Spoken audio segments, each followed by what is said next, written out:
3교육 4주의 일진사주 명리학 제2162강 시작하겠습니다. 오늘은 양력으로 2024년 10월 7일이고요. 음력으로는 2024년 9월 5일입니다. 오늘 명식은 갑진년 계유월 갑진일이 되겠고 일진은 갑진이 되겠습니다. 자, 사주를 분석함에서 제일 중요한 것은 일간이 어떤 일간이냐 또는 그 일간이 어느 원령에 태어났느냐 이걸 가지고 사주를 분석하게 되는데 오늘 일간은 바로 갑이라고 하는 천간이 일간이 되겠습니다. 자, 갑이라고 하는 천간 10개의 천간이 있습니다. 갑을 병정, 무기, 경신, 임계라고 하는 10개의 천간이 있는데 이 갑이라고 하는 천간 10개의 천간 중에서 가장 먼저 1순위의 천간이 되겠고요. 오행으로 구분하게 되면 갑이라고 하는 것은 목의 기운을 가지고 있는 오행이 됩니다. 천간, 갑을, 병정, 무기, 경신, 임계 중에서 두 개씩 짝이 지어지죠. 갑을은 목이 되는 것이고 병정은 화가 되는 것이고 기는 토가 되는 것이고 경신은 금이 되는 것이고 임계는 수가 되는데 갑이라고 하는 것은 목의 기운을 목이라고 하는 오행을 가지고 태어난 일간이 되겠습니다. 이 목이라고 하는 건 눈으로 보게 되면 물상으로 보게 되면 나무라고 이렇게 보죠. 산에 가면은 여러 가지 풀도 있고 큰 나무도 있는데 갑목 같은 경우에는 나무라고 하는 물상으로 볼 수가 있겠고 또 기운으로 보게 되면 따뜻한 온기를 말합니다. 온기라고 하는 것은 집 안 온도가 적정한 온도가 돼야지 사람이 살 수가 있습니다. 그래서 이 목의 기운이라고 하는 것은 이불을 덮고 있을 때 또는 추울 때 목화 솜 같은 거 이렇게 덮고 있으면 따뜻하죠. 그러한 온기를 말하는 것이고 예를 들면 이제 화의 기운은 너무 뜨거운 열기를 말하는 것이고 금의 기운은 또 경금신금을 때 설명하겠지만 금이라고 하는 것은 서늘한 숙살의 기운을 말하는 것이고 수라고 하는 것은 천하를 땡땡땡땡 얼게 만드는 그러한 혹한의 땡기를 말한다 이렇게 생각하시면 되겠습니다. 그래서 오늘 갑목과 내일 공부하게 되는 을목이라고 하는 것은 따뜻한 온기를 말한다라고 볼 수 있습니다. 그리고 계절로 봤을 때 목의 계절은 바로 봄이 되죠. 그래서 지지로 봤을 때는 인묘진 동방이라고 해서 인월, 묘월, 진월이 바로 봄에 해당이 되죠. 인월, 묘월, 진월 때도 자세히 설명드릴 거고요. 방향은 동방이었으니까 동쪽이 될 것이고 또 목이라고 하는 것이 주관하는 색깔은 파란색, 바로 청색이 되겠습니다. 청색. 그 다음에 오상이라고 하는 것이 있는데 오상은 인의 예지 신을 말하죠. 인의 예지 신을 말하는데 목이 주관하는 것, 오늘 갑목도 마찬가지고 내일 을목도 마찬가지인데 이 목이라고 하는 것은 어질 인자, 어진 마음을 주관한다 이렇게 보시면 되겠습니다. 그래서 인을 주관하죠. 그래서 갑목 일간이라든가 을목 일간들은 바로 좀 측은지심, 남을 좀 이롭게 하고 남을 갖다가 이렇게 보듬어 주려고 하는 그러한 마음을 가지고 있는 것이 바로 목의 일간이 가지고 있는 특성이 된다. 하지만 사람이 항상 인자한 것도 좋지 못하죠. 왜냐하면 사람이 너무 인자하기만 하게 되면은 오히려 사람의 신뢰라든가 신의가 많이 떨어지게 됩니다. 왜냐하면 목이라고 하는 것이 토를 극하게 되면 토일 때 설명하겠지만 토라고 하는 것은 믿음이죠. 사람이 너무 인자해. 이 사람한테 다 인자하고 저 사람도 다 인자하고 모든 사람들 내가 다 포용해. 좋은 사람도 포용하고 나쁜 사람도 포용한다는 얘기죠. 그러면은 예를 들면은 나쁜 사람은 응당히 어떤 죄를 주거나 이래야 되는데 열심히 일한 사람하고 열심히 일하지 않고 이상한 나쁜 짓을 한 사람하고 똑같이 대한다라고 하면은 사람들 사이 어떤 그 사람에 대한 사람은 좋은 사람이 있겠지만은 그 사람에 대한 어떤 신망 같은 것은 많이 떨어진다라고 이렇게 볼 수 있는 것이죠. 그래서 목 일간인 사람들이 인자하고 측은지심을 갖는 것 좋지만은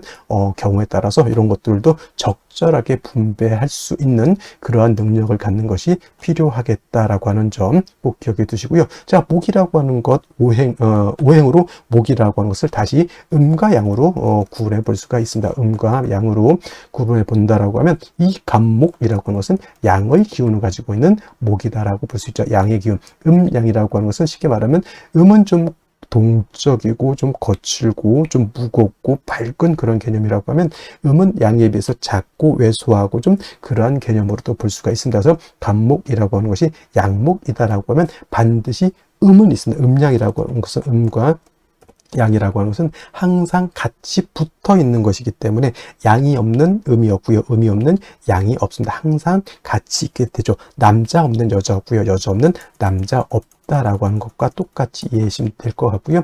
자, 간목이 양목이라고 하면 내일 공부하게 될 을목이라고 하는 것이 바로 음목이 되겠습니다. 음의 기운을 가지고 있는 목이 되죠. 뭐 어떤 차이가 있을까요? 자, 양목은 큰 나무입니다. 큰 전나무라든가 참나무라든가 이러한 그런 큰 나무를 말하는 것이고, 이러한 큰 나무, 그래서 우리가 표현할 땐 대림목이라고 해요. 산에 가게 되면 작은 풀도 있고 야생화 같은 것도 있지만 오동나무라든가 전나무, 참나무 같은 이러한 큰 나무가 있죠. 이런 나무들이 바로 이 간목의 성향을 가지고 있는 나무이고, 이러한 간목은 큰 나무, 즉 다 자란 성목이라고 하는 것은 나무가 다 자란 그런 나무를 말하죠. 그래서 간목의 특성은 단단하고 곱고 향천성이라고 하는 것이 있어 크게 자라는 나무이기 때문에 간목은 성목이 되면 뭘로 쓴다? 제목으로서, 동량시 목으로서의 용도가 있는 것이고, 간목의 쓰임이라고 하는 것은 바로 이 큰 나무를 베어다가 제목으로서 큰 배를 만들다거나 또는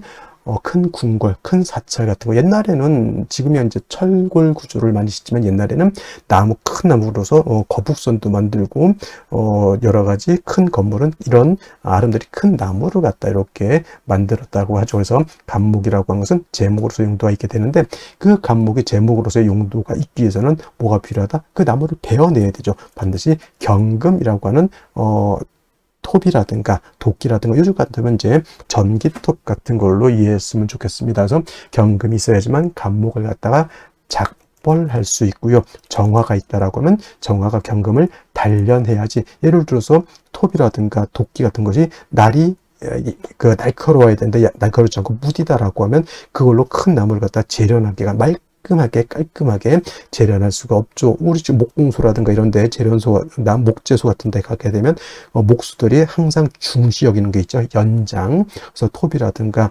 대패라든가 큰 도끼 같은 거, 요즘은 전기톱 같은 거, 나를 항상 깔끔하게 시퍼렇게 날카롭게 만들어 놓죠. 그게 바로 정화로서 경금을 단련해야지만 경금의 간목을 깔끔하게 이렇게 단련할 수 있다라고 하는 것이 핵심이 되겠습니다. 그래서 간목이라고 하는 것은 경금과 정화로서 용신을 취용하는 것이 일반적임에 반해서 을목이라고 하는 음목이라고 하는 것은 간목이 대림목이다라고 봤을 때 을목은 어떤 목? 양류목이라고 해서 능수버들 같은 것 또는 화초 같은 개념으로 볼 수 있죠. 꽃을 피우는 화초입니다. 그래서 을목 같은 것을 배우다가 우리가 집을 짓거나 궁궐을 짓는 석가래라든가 대들보 같은 걸로 쓸 수가 없죠. 즉 을목은 동량지목으로 쓸 수가 없다라고 하는 것이고, 을목은 항상 꽃을 피우는 용도가 있다 이렇게 보는 거죠. 명령어로 목화통명에 이롭다라고 이렇게 표현하는데, 을목이라고 하는 것이 병화라든가 또는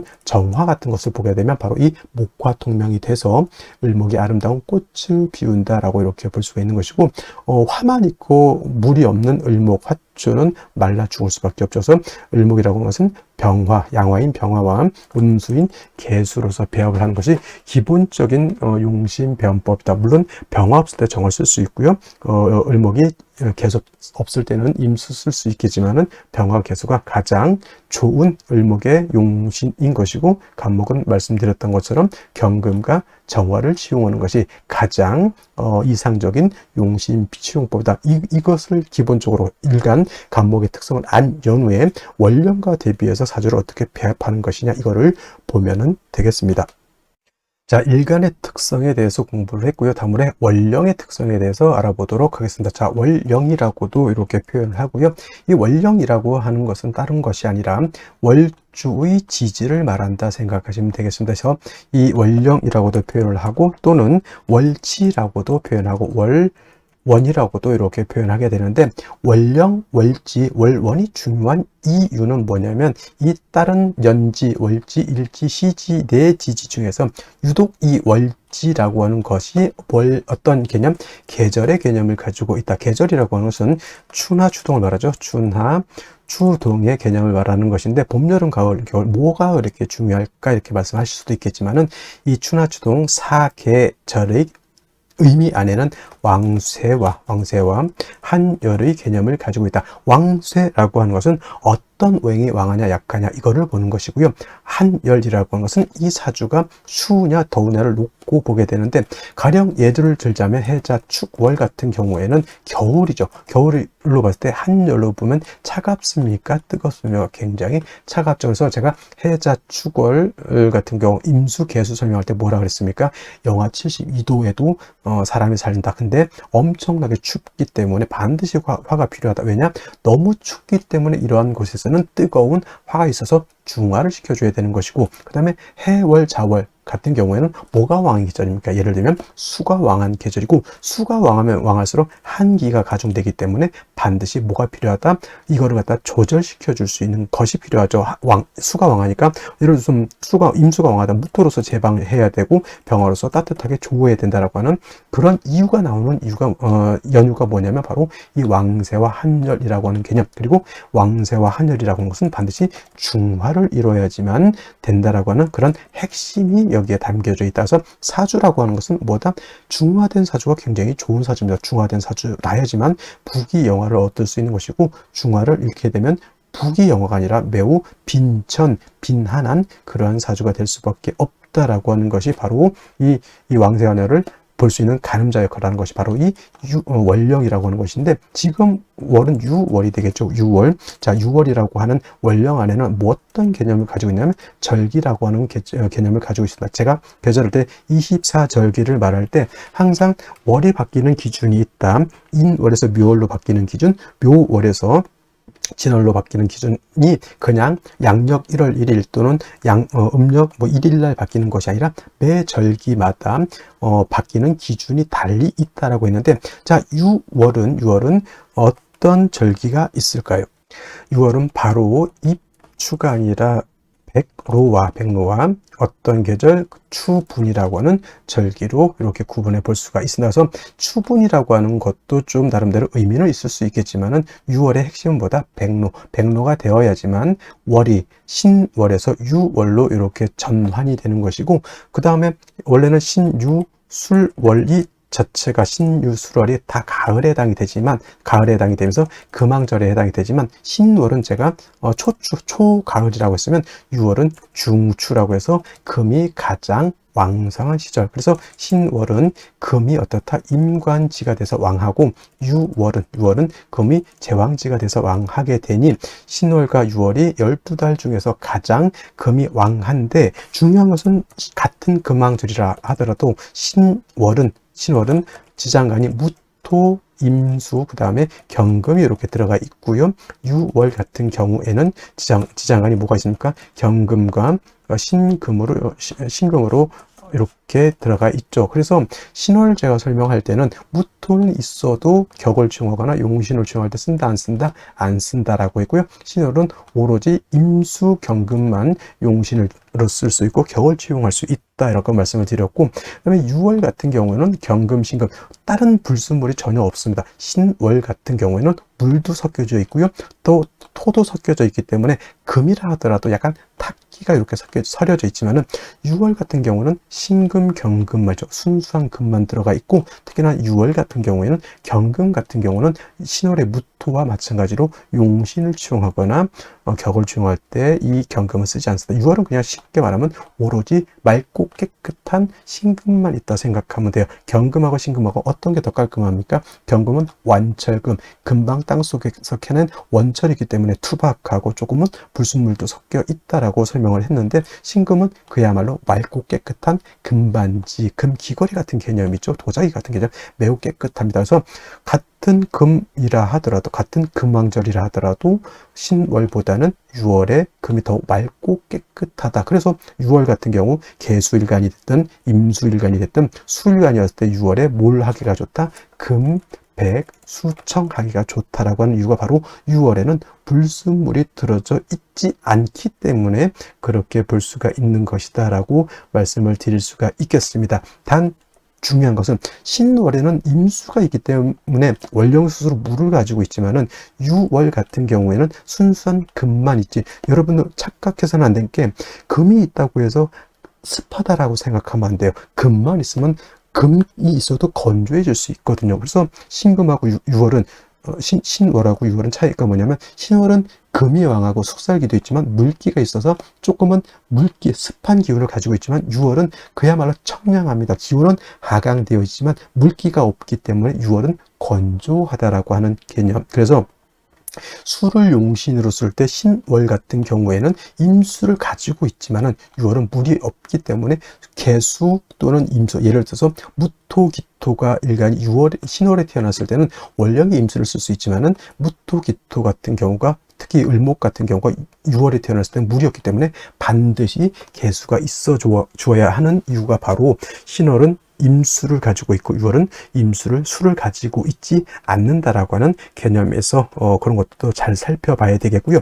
그 다음에 신월, 유월, 특히는 지금은 6월이니까 6월은 금왕절이 되겠죠. 자, 금이 왕하면 왕할수록 뭐가 왕해질까요? 금은 수를 생하는 관계가 있으니 수가 있다라고 하면 금수가 같이 왕해질 것이고, 금이라고 하는 것은 수만 생하는 것이 아니라 목을 가는 역할도, 목의 역할도 하기 때문에 신월, 유월은 금의 절지 또는 절퇴지가 있기 때문에 목은 약해지게 됩니다. 또 토라고 하는 것은 금을 생하게 되어 있죠. 그래서 토라고 하는 것이 금을 생하는데, 신월, 유월 같은 경우에는 금이 약하기 때문에, 금이 왕하고 토가 병지, 사지에 해당하기 때문에 토도 세력을 잃게 되는 것이고, 화토는 동궁하기 때문에 화 또한 신월, 유월에 굉장히 신유술월에 화토가 같이 약해진다라고 하는 것. 그래서 제가 원령이 중요하다라고 하는 것 말씀드렸던 것처럼 왕세와 한열이라고 하는 것이 이 안에 들어가 있고, 이걸 보기 위해서는 바로 원령이라고 하는 것을 잘 이해해야 된다. 그리고 왕세와 한열이라고 하는 것은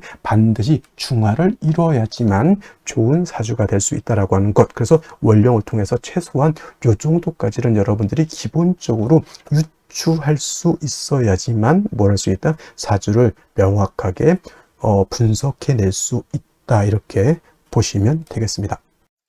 자, 그러면 이렇게 금이 왕한 6월에 일간 간목이 태어나게 되면 어떻게 사주를 배합하는 것이 좋을까요? 자, 6월이라고 하는 것은 말씀드렸던 것처럼 금이 제왕지가 돼서 굉장히 왕한 그런 시절임에 반해서 6월 신월의 간목은 절지가 되고요.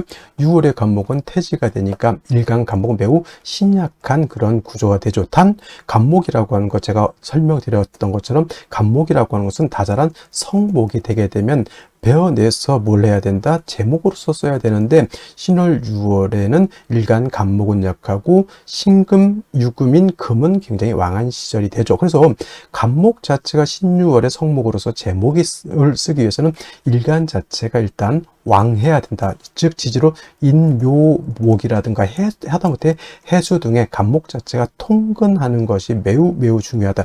일간 자체가 신유월에 약하면 아무리 작벌을 해도 약한 나무 베어봤자 뭐밖에 안 돼요? 진짜 약하면 부직경이밖에 안 되는 거고, 조금 더 세력이 있다라고 하면 목에 버팀목 정도로 쓰는 것이지 큰 제목으로서 쓰기는 좀 어렵겠다라고 해서 신월도 그렇고 6월도 그렇고 간목 자체가 지지로 뿌리를 얻는 것이 굉장히 중요하다라고 하는 포인트 하나. 그 다음에 6월 같은 경우 신월도 마찬가지겠지만 금왕절에 숙살지기가 이렇게 굉장히 강합니다. 그래서 나무 기후 자체가 조금은 겨울처럼 굉장히 차갑지는 않다 하더라도 매우 한랭하다라고 한랭한 그런 구조이기 때문에 병화가 있다라고 하면 조후할 수 있는 구조가 되는 것이고, 또 정화가 있다라고 하면 금을 갖다가 단련해서 간목을 갖다가 작벌해서 재물을 만들 수가 있다. 이때 6월 같은 경우 말씀드렸던 것처럼 유중에 있는 경금, 유중의 경금은 취용한다 안 한다? 안 하기 때문에 별도로 경금이 있어줘야 된다. 그래서 간목이 6월에 태어나게 되면 첫째로 일간과 간목이 뿌리가 튼튼하냐 튼튼하지 않느냐를 먼저 보고요. 다음으로 정화를 얻은 연후에 경금을 보게 되면 마찬가지로 간목의 정화 경금으로서 간목을 작벌해서 기물 여러 가지 제목으로서 쓸 수가 있다. 간목이 왕하면 왕할수록 큰 제물이 되는 것이고, 일간이 약하면 약할수록 최초로 나쁘게 되면 어떻게 된다? 그렇죠. 부재갱이 밖에 안 된다. 그래서 신유월의 간목은 왕함을 요한다 정도 기억해 두시면서 오늘의 명식 다시 한번 살펴보도록 하겠습니다. 자, 다시 오늘의 명식을 살펴보도록 하겠습니다. 자, 일간은 간목 일간이 되겠고요. 간목 일간이 태어난 월령은 유월이 되겠습니다. 사주 볼 때 일간이 어떤 일간인가 했다면 그 일간이 어느 월령에 태어났느냐는 제일 먼저 살펴봐야 될 요소가 될 것이고요. 세 번째로 볼 때는 격국과 용신이라고 하는 개념 살펴볼 필요가 있겠습니다. 격국이라고 하는 것은 사주 8글자가 어떻게 구성이 되어서 상호 간에 어떻게 견제와 균형을 이루고 있느냐를 보는 것이고요. 용신이라고 하는 개념, 그 틀 속에서 이 사주를 중화시킬 수 있는 가장 핵심적인 요소를 용신이라고 합니다. 그래서 격국과 용신도 일간과 월령만큼이나 중요한 개념이라고 보고, 그 다음에 이 격국과 용신도 결국은 일간과 월령이라고 하는 토대 위에서 살펴볼 수가 있겠습니다. 자, 일간 간목이라고 하는 것은 양목이 되는 것이고, 월지 있는 유금은 금이 되겠습니다. 양대 음의 관계가 성립이 되죠. 금이라고 하는 것은 목을 극한다. 금극 목의 관계가 되겠습니다. 자, 간목 입장, 일간인 항상 일간을 기준으로 보죠. 일간인 나를 월지에 있는 금이 극하죠. 나를 극하죠. 그래서 이거를 극아자라고 표현하고, 극아자는 인성이라고, 인성이 아니죠. 관성이죠. 관성. 하다 보면 저도 헷갈릴 경우가, 이런 걸 헷갈리면 또 안 되는데, 관성이라고 합니다. 자, 나를 극하는 것이 있으면 내가 극하는 것도 있습니다. 이거는 아극자라고 하고, 야극자는 재성이라고 합니다. 육신으로 아버지가 되겠고요. 남자한테는 처가 되겠고, 재물도 해당이 될 수 있고, 재성이라고 하는 것은 인기오라, 유흥오라, 주색잡기, 이런 것들도 해당해, 근면성실성 재물로도 볼 수가 있는데, 이거는 이제 재성을 공부할 때 우리가 살펴보도록 하겠고요. 자, 이렇게 간목 6월에 태어나서 나를 극하는 극아자 관성이라고 하는 것은 나를 극해서 못 살게 구는 것이 아니라 나를 관리하고 보호하고 통제해 주는 것이다라고 벌써 질서 유지 같은 개념이죠. 법, 윤리, 도덕 같은 개념이다라고 볼 수가 있겠습니다. 그래서 극의 관계는 네가 나를 못 살게 거는 관계가 아니라 상극은 공생 관계 또는 공존 관계, 서로 같이 더불어 사는 관계라고 하는 것. 남자하고 여자하고 서로 음과 양이죠. 그래서 서로 성별이 다르고, 서로 결혼하면 서로 귀때기 때리면서 싸우지 않습니다. 대부분 많은 사람들이 서로 사랑하고 아껴주고 보호해주고 또 아이 낳고 행복하게 사는 것이 극의 관계. 그게 부부 관계가 바로 이 극의 관계고, 상생의 관계는 부모 자식 간을 상생의 관계로 봐요. 그래서 상생도 그렇고 상극도 그렇고 서로 공생 공존하기 위해서 있는 것이다. 근데 상생도 그렇고 상극도 그렇고 균형을 이뤘을 때는 그것은 그야말로 극의 관계다. 금이 목을 극하는데, 금이 너무 왕하고 목이 약하면 목이 어떻게 돼요? 완전히 박살이 날 것이고요. 반대로 금이 목을 극하는데 목이 너무 왕해지게 되면, 목이 왕하지만 금은 모강금결, 이렇게 해서 오히려 큰 나무를 갖다가 작은 조각도로 벨라고 하면 어떻게 조각대가 다 닳아서 없어지. 그게 바로 금목할 때 목이 왕하면 모강금결 된다라고 하는 이론이 바로 그런 것입니다. 그래서 금국목의 관계도 서로 금도 적당히 왕하고 목도 적당히 왕했을 때 그것을 갖다가 서로 공존하는 관계다, 이렇게 보면 되겠습니다. 그래서 관성이라고 하는 건 그렇게 볼 수 있는데, 정관과 또 편관으로 구분해 볼 수 있죠. 편관 달리 칠살이라고도 합니다. 정관은 아까 말씀드렸던 것처럼 여자한테는 남편, 직장도 해당이 될 수 있겠고, 법, 윤리, 도덕 같은 나를 보호해주는 그런 양질의 관을 말하는 것이고, 편관은 치우친 관이죠. 질병, 도적, 적군, 관제, 구설, 송사, 일제, 나를 공격하는 해악을 편관, 칠살이라고 합니다. 네, 정관은 좋은 것, 편관은 나쁜 것, 이것도 이렇게 생각하시면 되고, 일간에 따라서 정관을 좋아하는 일간이 있고요. 일간에 따라서 편관, 칠살을 치용해야 사주가 더 돋보이는 사주도 있습니다. 이거는 일간의 특성에 따라서 살펴볼 것이다라는 생각을 하게 되고, 자, 정관이라고 하는 것은 일간과 관성과의 관계가 오늘처럼 양대 음의 관계가 성립이 되거나, 반대로 음대 양의 관계가 성립이 되면 정관이라고, 편관칠살이라고 하는 것은 일간과 관성과의 관계가 양대 양의 관계가 성립이 되거나 음대 음의 관계가 성립이 되면 이거는 편관칠살이라고 하는데, 오늘은 정관, 격이 되겠네. 근데 6월은 금왕절이 되면서 목은 신유월에 약하기 때문에 일간은 약한데 관은 왕한 그런 구조라고 볼 수가 있겠고, 그다음에 간목이라고 하는 것은 서두에서 말씀드렸던 것처럼 보다 목은 왕하면 작벌에서 동량의 제목으로 쓰는 것이 필요로 한데, 신유술 해자주 추 가을과 겨울에 간목은 배워서 동량의 제목으로 써야 되는 신약한 만대여서 추동절의 간목을 경금으로 쓸 때는 반드시 신왕할 필요가 있다라고 해서 간목이 6월에 태어났을 때는 인목이라든가 또는 묘목 같은 거 하다못해 해수라도 있어서 간목이 뿌리를 얻어야 되는 것이고, 그 다음에 경금이 있어서 간목을 작벌하고 정화가 있어서 경금을 단련할 수 있는 그런 구조가 된다라고 하면 간목이 용도, 큰 제목으로서의 용도가 있다 이렇게 볼 수가 있겠습니다. 근데 자, 오늘 명식 일지 보게 되면 진토를 얻었습니다. 진유합금. 그 다음에 연지에도 진토를 얻었습니다.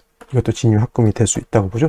자, 신월이라든가 6월은 일간이 약하고 금이 왕하기 때문에 재성을 보게 되면 오히려 이거는 재살태왕한 국세가 될 수밖에 없겠죠. 이런 거 경금으로 작벌을 해봤자 제목으로 쓴 것이 아니라 화목, 그저 부직갱이라든가 띨감으로밖에 쓸 수가 없습니다. 일간에서 신유술 해자 추발의 간목은 왕한 것을 요한다라고 하는 것이 바로 그런 뜻이고요. 그 다음에 개수가 월간에 이렇게 투출되어 있기 때문에 이거는 관인상생 될 수 있지만 신유술 해자 축의 간목은 경금으로서 작벌해야 큰 용도가 있게 되겠다라는 말씀을 드릴 수 있습니다. 간목이 연간에 또 있습니다만은 간목 두 개가 있다고 해서 왕한 것은 아니고, 일단 사주에 화도 없는 것이 큰 문제라고 볼 수가 있겠습니다. 자, 그러면 생시 보면서 설명드리도록 하겠습니다. 자, 생시 보도록 하겠습니다. 제일 먼저 갑자시를 보도록 하겠습니다. 갑자시가 되게 되면은 진유합금의 자진합수, 완전히 금왕절에 금수가 세력을 크게 얻게 되겠습니다. 사주가 한습해진다라고 하는 거고, 한습한데 간목 세개가 있다서 신왕하다, 이건 아닌 거고요. 그 다음에 한습한데 화가 없으면 나무가 후패 썩게 되겠죠. 그래서 화가 없는 것이 단점, 일간이 왕하고 약하고를 떠나서 화가 없는 것이 큰 단점입니다. 그냥 단지 간목 세개에다 진의 뿌리를 둔 것에 그냥 만족하고 운은 목화운으로 가는 것이 좋을 것. 을축시도 마찬가지 화가 없다라고 하는 매우 큰 단점을 가지고 있고요.